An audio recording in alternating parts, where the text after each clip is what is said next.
कलकत्ता के रहने वाले हजरत सैयद बाबा सरवर शाह ताजी हज के लिए निकले साहब। इरादा किया चलो नागपुर में बारगाह ताजुल औलिया में हाजिर होता हूँ, बड़ा चर्चा सुना है विलायत का। पहली मुलाकात, इससे पहले कभी देखा नहीं ताजुल औलिया को, नाम सुना है, शोहरत सुनी है। नागपुर हाजिर हुए ताजुल औलिया की खिदमत में, बड़े अमीर व कबीर शख्स थे, काफी माल और सरमाया लेके साथ निकले थे हज के लिए, काफी रकम थी आपके पास। ताजुल औलिया की बारगाह में हाजिर हुए, सलाम अर्ज किया, मुलाकात की, कुछ देर गुफ्तगू की, फिर कहा सरकार हज के लिए जा रहा हूँ, इजाजत दीजिए। फरमाया सरवर शाह यहीं रहते जी, अल्लाह अल्लाह करते यहीं रहते। सुन्नी थे भाई, बुजुर्गों की बात सब मान लेते थे, जिद नहीं करते थे भाई, अगर खिलाफ किया हजरत के तो पता नहीं नुकसान हो जाए। वलियों की बातों में हिकमतें होती हैं, राज पोशीदा होते, और रुक गए। एक दो दिन इंतजार किया, तवक्कुफ किया, फिर हाजिर हुए। चलो उस वक्त इजाजत नहीं दी थी, अब इजाजत दे देंगे।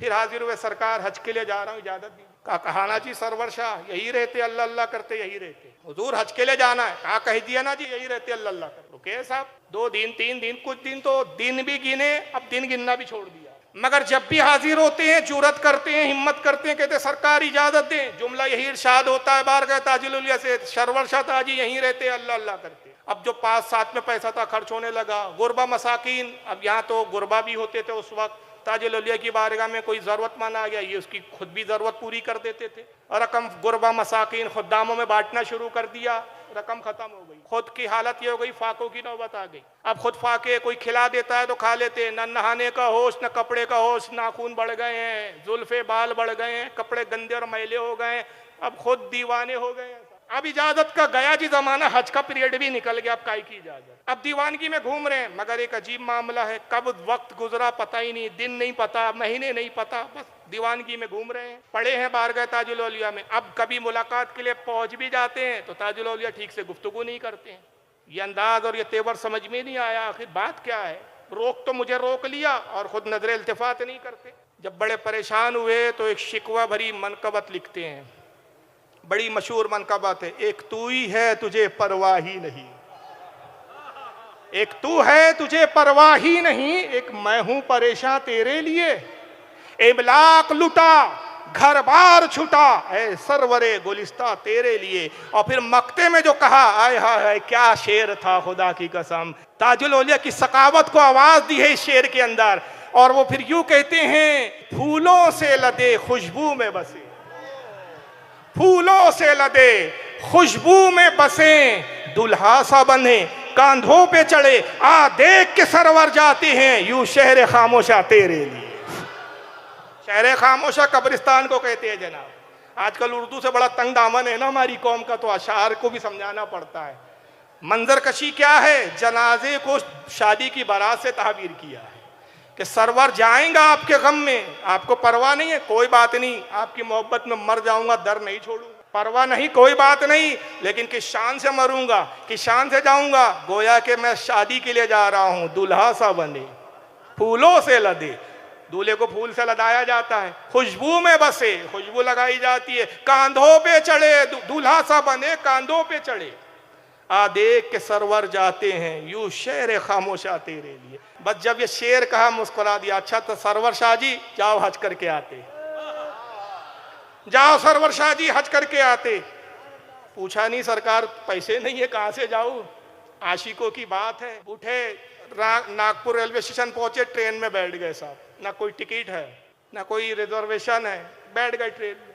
टिकट चेकर आया, कुछ पूछा ही नहीं साहब, हालत देखकर ही समझा कोई बुजुर्ग मजदूब है। बंबई में उतरे, रेलवे स्टेशन पे उतरे, खड़े हैं, करूँ तो क्या करूँ, हज को जाना है। एक साहब ढूंढते हुए आ रहे, सरवर शाह ताजी आप ही हैं जी, फकीरी, अस्सलाम वालेकुम। चलिए हुजूर, कौन आप? सरकार ताजुल औलिया का खादिम हूँ, रात ही में बशारत हुई हमारा आशिक आ रहा है, हज कराओ। सुभान अल्लाह।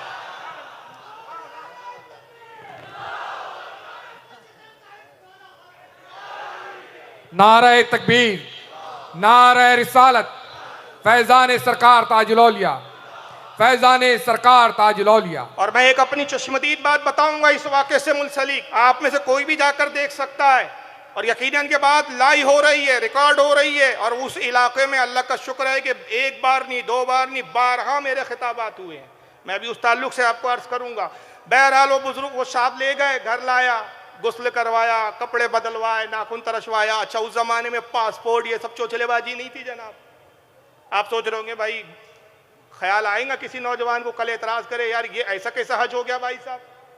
उस वक्त तो वीज़ा, अरे जनाब उस वक्त ना वीज़े की ज़रूरत पड़ती थी, ना पासपोर्ट की ज़रूरत पड़ती थी, ना तस्वीर खिंचानी पड़ती थी। उस वक्त हज का आलम ये था कि पानी के जहाज़ लगे हुए हैं समुंदर पे, बंदरगाह पे आवाज़ लगाते थे हज के लिए जा रहा है भाई, आइए बैठिए, आइए, फर्स्ट क्लास का ये टिकट, सेकंड क्लास का ये टिकट, थर्ड क्लास का ये टिकट। इतना आसान था उस वक्त हज का। ये गया जनाब, इनको टिकट विकेट दिलाया, अखराजात दिए, कश्ती में बिठाया, हज के लिए रवाना कर।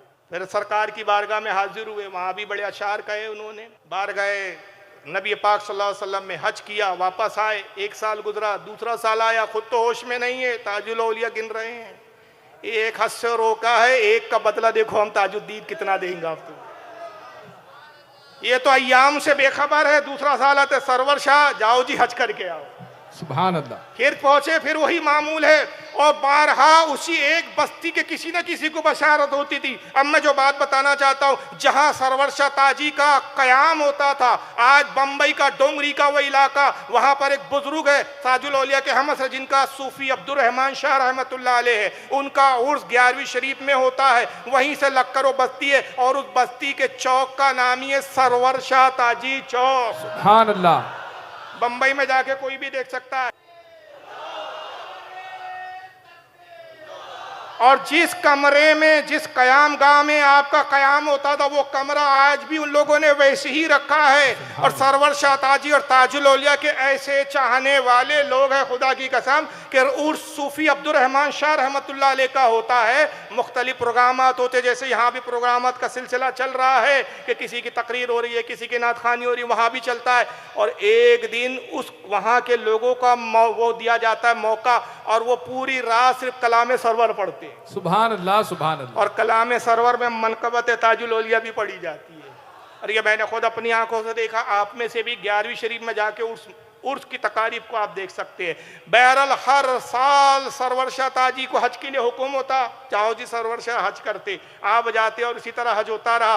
अब ये तो बड़ा इख्तिलाफ है, बाद ने का 14 हज कर लिए, बाद ने का 16, 17, 38 तक लोगों ने तादाद बयान की। लेकिन अगर मैं कहूँ कमतर तादाद 14 पर हम कनात कर ले, इक्तफा कर ले, तो ताजुल औलिया की बारगाह से एक हज से रोककर 14 हज करा दिए गए। खुद सरवर शाह ताजी फरमाते हैं कि अगर मैं एक हज करता अपने मालो दौलत से, तो 1 करता, 2 करता। ये निगाहे ताजुल औलिया थी कि एक हज से रोककर 14 हज का हाजी बना।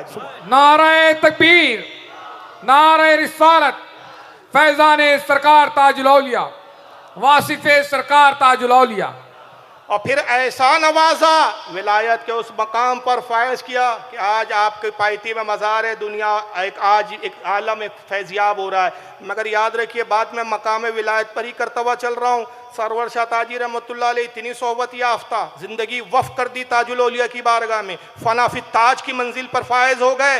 मगर जब यूसुफ शाह ताजी रहमतुल्लाह अलैह किताब लिखने का इरादा करते हैं, सरवर शाह ताजी के पास पहुँचते हैं। सरवर शाह, आप तो हमसे ज़्यादा ताजुल औलिया की सोहबत में रहे, तो मैं चाहता हूँ कि क्यों ना ये सवाने लिखने का काम आप ही अपने ज़िम्मे ले, आप ही लिखे ताजुल औलिया की सवाने। का बाबा यूसुफ शाह, कहाँ मैं और कहाँ ताजुल औलिया की सवाने।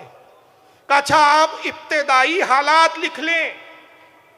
इब्तिदा के वक्त तो आप थे, हम नहीं थे, हम बाद में आए बारगाह ताजुल औलिया में। आप इब्तिदाई हालात लिख ले। क्या फरमाते सरवर शाह ताजी? यूसुफ शाह, आप इब्तिदाई कहते हैं, मैं ताजुल औलिया की इब्तिदा ही नहीं समझ सका, तो लिखूं तो क्या लिखूं। तो सरवर शाह ताजी इब्तिदा ना जान सके तो इंतहा का हलम क्या होगा भाई, कौन समझा है।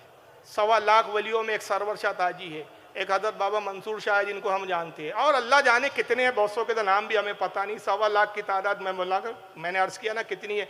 मगर एक ये भी है कि जब दिया तो आपका ये जुमला बड़ा अजीब व गरीब जुमला है। हम इस जुमले को कहने और सुनने के बाद ताजुल औलिया और अल्लाह की पनाह भी चाहते और उनसे अच्छी उम्मीद भी रखते। आप फरमाते, जिसको ताजुद्दीन ने दे दिया उससे कोई छीन ना सका, और जिससे छीन लिया उसको कोई दे ना सका।